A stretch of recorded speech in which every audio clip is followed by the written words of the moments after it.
Hello everybody, welcome to my predictions for UFC 321 at the Etihad Arena in Abu Dhabi, the United Arab Emirates. The main event is Aspinall versus Gane. It's looking to be a great event. Let's get into it. So first up we have Jaqueline Amorim. Jaqueline Amorim is 4-1 in the UFC. Her only loss is coming to the biggest gatekeeper in women's MMA apparently, Sam Hughes. It's not a bad loss. But other 4 matches other than that, she has 1 TKO and 3 submissions. So she's finishing all of her fights except for her 1 loss, which was a decision. Pretty good. On the other hand, we have Mizuki Inoue, who is 2-1 in the UFC, and she's a very odd case, I guess you could say. All 3 of her fights are a split decision win versus Yanan Wu, mind you, not in the UFC anymore. That was in 2019. Her second fight was the unanimous decision loss to Amanda Lemos in 2020. Her third fight in the UFC was a unanimous decision win against Hannah Goldie, also out of the UFC, in 2023. So both of her wins are to fighters who aren't even in the company anymore. And her 1 loss is to Amanda Lemos, who, I mean, she's pretty good, I guess. So she has 3 fights, and she just never fights.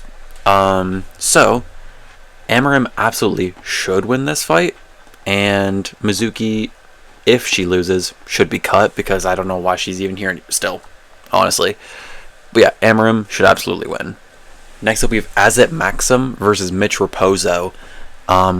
It's not a great fight between the two of them. Maksum, he hasn't won since 2023, and that was against Tyson Nam, who I believe is no longer in the UFC. Since then, he's lost to Charles Johnson and Tagir Ulanbekov, both by decision. But, you know, those are good names to lose against, but he still lost, and he hasn't won since 2023. But, you know, prior to the UFC, he has a plethora of, you know, knockout, submission, decision wins. Like, he just wins by... He's very well-rounded. You know, he can win by anything, really. On the other hand, Mitch Raposo, he's 0-2 in the UFC. Not great. And it was 2 split decision losses to Andre Lima and Suma Derji. So, split decision losses, you know, you could argue he won, you could argue he lost. So let's just say he has half a win. He's got 1 win, and he's got 1 win. You know, it's close. Raposo's younger, but he also is shorter and has a shorter reach. So I think if it goes to decision, just because Azat Maksum is from the general region, I think that it will go to him if it's decision. However, this is a crazy one. I don't know why. I just have a feeling I'm taking Mitch Raposo by knockout. Call me crazy, but I'm taking Raposo. Now, this one I'm very excited for. We've Hamdy Abdelwahab versus, he's back. He's this tall. Chris Barnett is back, baby. I'm so excited for this fight. I love Chris Barnett fights because he's such a weird fighter to watch. Like, you look at him and you think he shouldn't be like that good. He's pretty good though. He's like pretty solid, you know. Hamdy, we haven't really seen much of him. He's young in his UFC career. You know, he's had both of his UFC fights this year. He beat Jamal Pogues by split decision, and then lost to Muhammad Usman by unanimous decision, which isn't really great. Which means you could really argue he lost both of his fights. I'm not going to, but like, it's not great. While Chris Barnett, he's 2-3 in the UFC. He's not a great fighter. He's just like, he's fun. He's really a fun watch. He's a really fun watch because like, he's just a weirdo. He's a weirdo. All right. As per usual, you know, he is a shorter fighter in this fight by 5 inches. He's much older. He's 7 years older, but he has a 2-inch reach advantage. His build is crazy. He's built like someone from Spore. It's crazy. I will add this little tidbit of information. in Chris Barnett's UFC career, his record against fighters that are 6'3" and below, 2-0. 2-0. His record against fighters who are 6'4" and above, 0-3. So if you're 6'4" or higher, you're going to win. If you're 6'3" or lower, you're going to lose. Hamdy Abdelwahab is 6'2". I'm picking Chris Barnett, the underdog, to win by probably decision, but maybe by knockout. I'm picking Chris Barnett, though.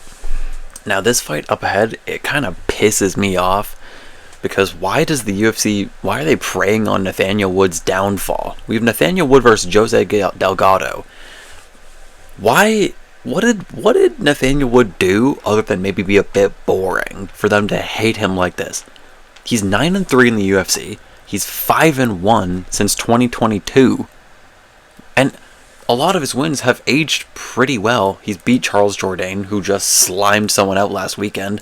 He beat Morgan Charrier, who also slimed someone out in his last fight. He smoked Nate Landwehr. Like, I don't know, these guys, he just beat these guys, and they go, best we can do is a 2-0 UFC fighter. What? What do you mean?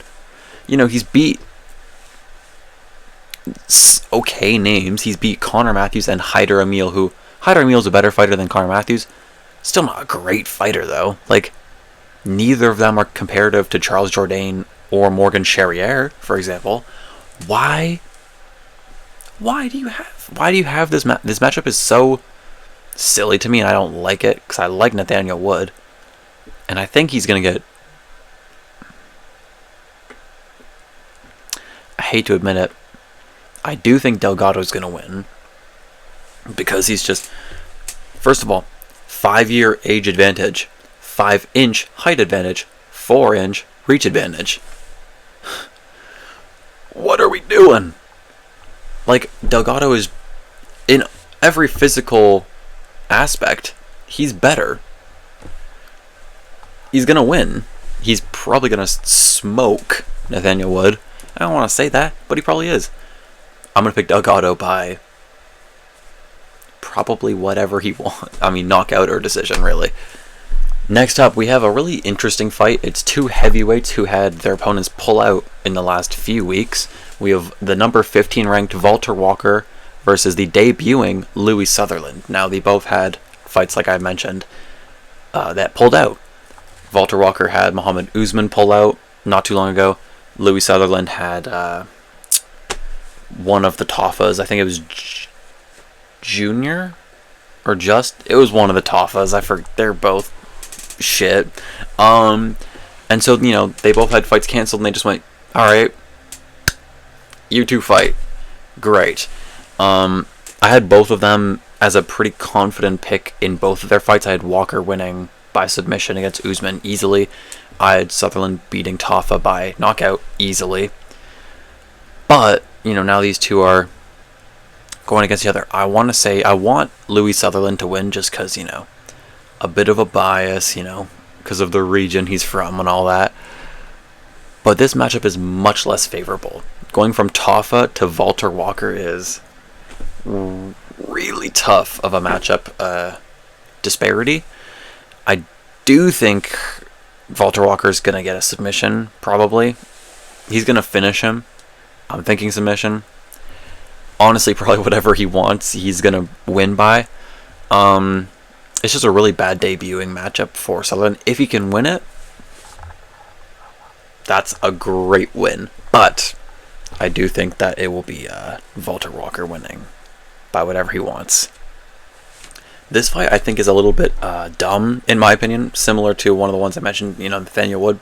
It's a little bit dumb. I think this one's also very dumb. We have Ludovit Klein versus Mateusz Rebecki.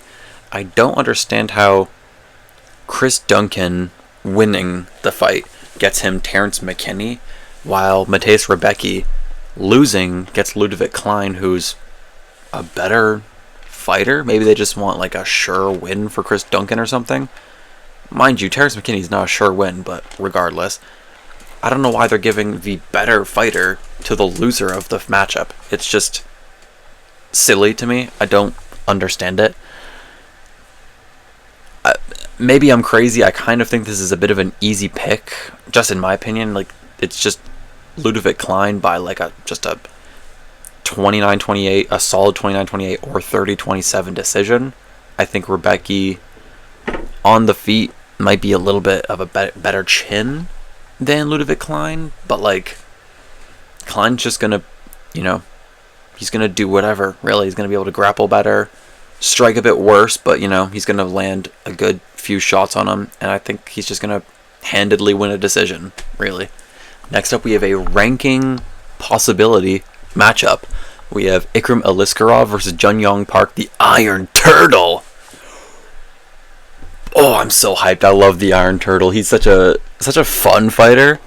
He just eats shots and he's been TK'd a few times, but for the most part, he's just similar to a lot of people from that region. They just kind of eat shots and keep going. It's a little frightening. It's a little worrisome, but they just get it done. Except for the fact that he's fighting Ikram Aliskerov, who is also really good. He's only lost in his career to Robert Whittaker and Khamzat Chimaev. It's just gonna, he just has better losses than Park, and genuinely just because of that, I think I'm just gonna pick him by standing TKO or just a close-ish decision. I think Ikram's just gonna win. Really. Ikram by decision or standing TKO. Sorry, I love the Iron Turtle, but I think it has to be this way. Currently listed, it says it's the featured prelim. I feel like this might be switched around a little bit, but it might be the featured prelim. We have Nasrat Haqparast versus Quillan Salkilld, who he's probably my favorite rookie of 2025. I don't know why, but he's just he's just saucy. I don't know. I like him. He's one of my favorite prospects, one of my favorite rookies of the year. And, if he wins this fight, he could be... he's not the rookie of the year, but he's one of them. He's one of the rookies of the year. I need that Quillan W. I need that. Nasrat, however, Nasrat is good. He's on a 5-fight win streak. To be fair, though, only 2 of those wins have come in the last 2 years. He's a little inactive. But he did beat Jared Gordon. He did beat Esvan Ribovic earlier this year. So he's pretty good. He beat Ribovic. He's beaten old Jared Gordon. But either way, regardless of all that, 5-fight win streak, beating Esteban Ribovic this year, whatever. I'm picking Quillan Salkilld by second round knockout. To open up the main card, we have Aleksandar Rakić, who's number 7, versus the number 10 Azamat Murzakanov. This is a very interesting fight to me because, Azamat, he's undefeated, and if he wins this fight, it will be by knockout or TKO probably. But I think it's a close fight. I'm not sure who's going to win. Rakić, he's on a 3-fight losing streak. Not great looks, but also it's a injury against Jan Blachowicz, and then he got finished by Yuri Prohaska, and who was his last fight? I'm blanking, but they're all top names anyways. Versus, Murzakanov, he hasn't fought Jan Blachowicz, he hasn't fought, a Yuri Prohaska type. So, it will be a close fight. I think it will go... I think that Rakić will use his length well. I think he'll be able to keep the distance pretty decently. I think might be a crazy pick, but I'm going to pick Rakić by decision because I think he's going to implement the lengthy striking, his solid grappling, and just not get knocked out by Azamat. And I think he will defend his number 7 spot by decision against Azamat to start the card. Next up, we have a huge heavyweight fight. We got the number 2 Alexander Volkov versus the number 5 Jailton Almeida. having this fight on the same card as a Cyril Gane title fight is crazy, considering, Volkov's last fight and how he was frankly robbed in his last fight, but that's neither here nor there.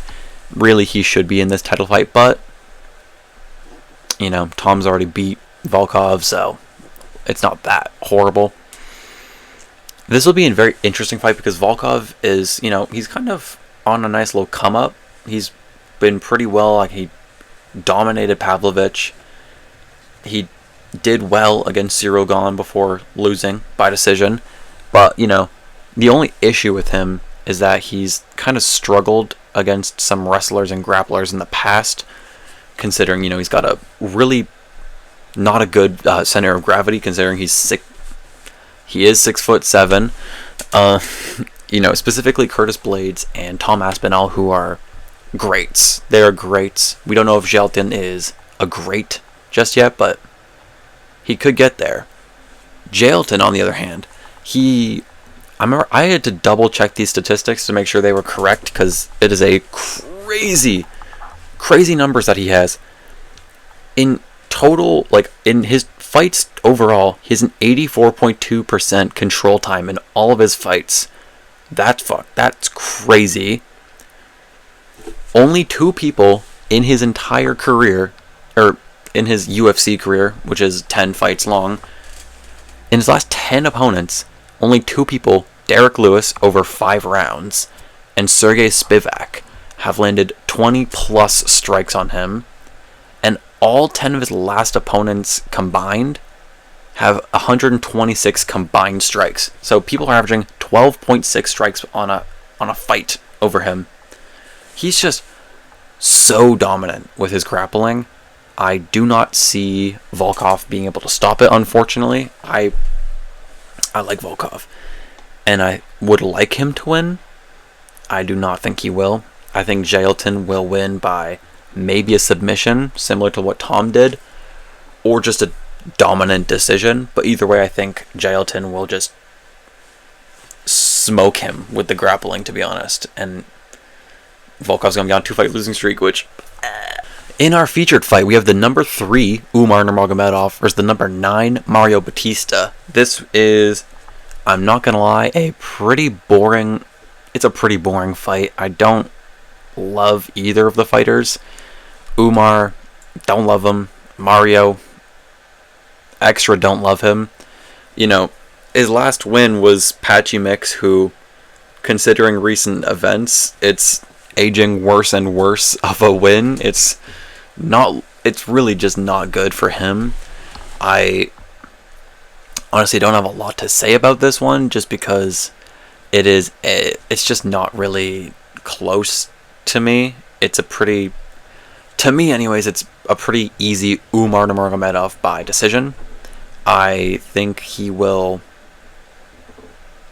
that's the most confident pick of the whole card, in my opinion. If I had to pick a lock of the card, that would be the one, just because I don't see Mario Batista doing much of anything, really, against Umar. Umar's just going to dominate, I think. So, yeah. Next up, we have a championship fight for the women's strawweight belt, vacant women's strawweight belt, between the number 1 Virna Jandiroba and the number 5 Mackenzie Dern.